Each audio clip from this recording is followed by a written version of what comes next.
आपण एखाद्या वेळेस मार्केटमध्ये गेलो आणि आपली पिशवी तुडुंब भरली, खूप सामान घेतलं, पिशवीमध्ये अजिबात जागा नाही, पण एखादी वस्तू आपल्याला दिसली आणि आपल्याला ती घ्यायची.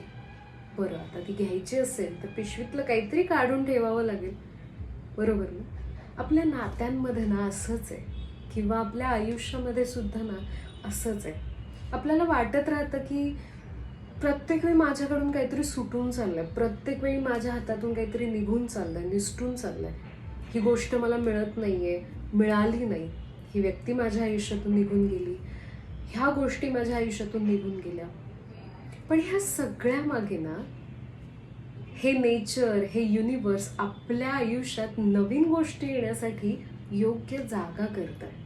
त्यामुळं आयुष्यातून काही निसटून जात असेल, वेळ, माणसं किंवा तुमच्या आवडत्या वस्तू, व्यक्ती, तर त्यामागं इथून पुढं हा विचार नक्की करा की काहीतरी जातंय, ह्याचा अर्थ कशासाठी तरी ही जागा रिकामी होती.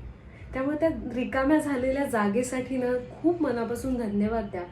कारण त्या जागी नवीन काहीतरी नक्की येणार, ती जागा पूर्ण भरून नक्की निघणार. त्यामुळे त्या गोष्टीवर विश्वास ठेवा आणि आजपासून त्या रिकाम्या जागेबद्दल तक्रार करण्यापेक्षा धन्यवाद द्या की ती जागा रिकामी केली गेली, कारण माझ्या आयुष्यात नवीन व्यक्ती याव्यात, नवीन गोष्टी याव्यात.